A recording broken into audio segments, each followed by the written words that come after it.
No, je to približne tak, akože mesiac, čo chudnem, a dnes som si vyskúšala nohavice, ktoré som napríklad pred 3 rokmi ani nesnívala, alebo aj pred rokom nesnívala o tom, že by som si ich ešte mohla niekedy obliecť. Je to veľkosť 38. Kúknite, akože nie je to ešte úplne že úžasné, ale akože ja som normálne, že zapla nohavice veľkosti 38.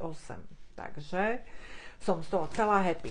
No a keďže som bola pribratá a menopauzálna a proste akože trápili ma viac návaly a všetko možné a spojené vlastne s menopauzou, tak som vôbec nemala náladu na to, že aby som sa nejak tak akože obliekala, hej. Mala som proste také tie klapky na očiach, že ináč ešte raz mi niekto povie, že vek po 50-ke je ten najlepší, tak asi už vyletím, hej.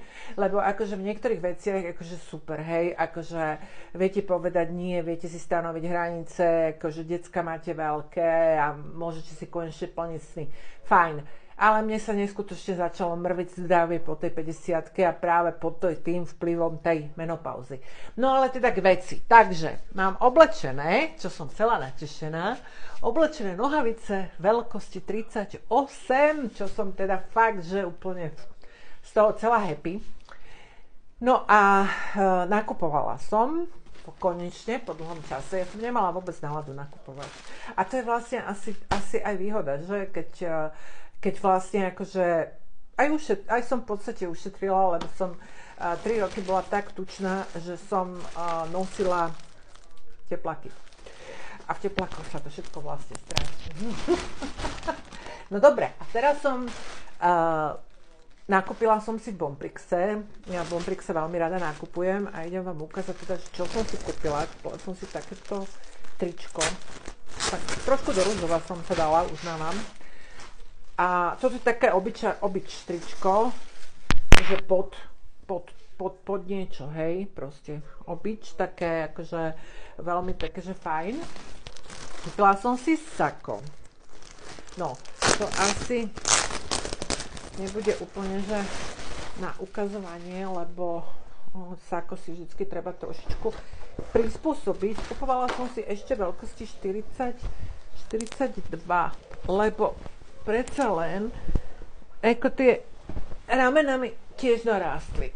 No, a toto je mi ešte predsa len trošku také, že ale nie je na zapínanie, čiže akože viem to nejak tak akože zakryť. Nie je na zapínanie, je to vlastne len také voľné sačko, taký blazer, ktorý viem len takto v podstate nosiť. Ináč akože úplne super sa hodí s tým nohaviciam, to by som mohla v podstate v pohode aj s tým nosiť. Dobre, do toho ešte musím zhodiť, tie ramena musia ísť trošku dole. Ďalej. No, toto dám naposledy, lebo nohavice si nebudem skúšať. Kúpila som si čierne nohavice.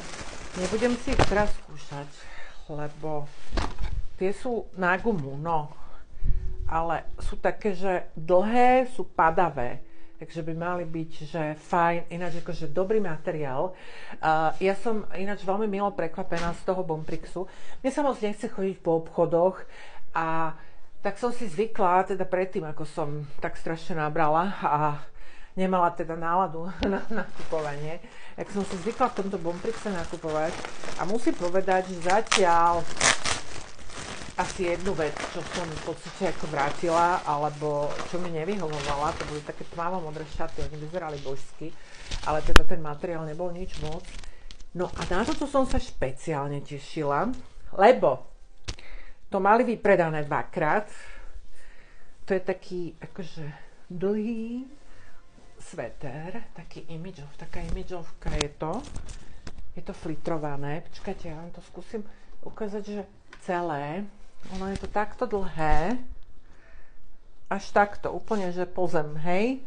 Proste úplne po zem je to dlhé. No, nie po zem, je to pod kolena, nad členky. A je to, že ja neviem, kam to budem nosiť, akože fakt neviem. Ale proste som mala pocit, keď som teda videla, jak mi tie kilečka idú dole, že si potrebujem urobiť radosť. A teda akože musím povedať, že Bomprix opäť nesklamal.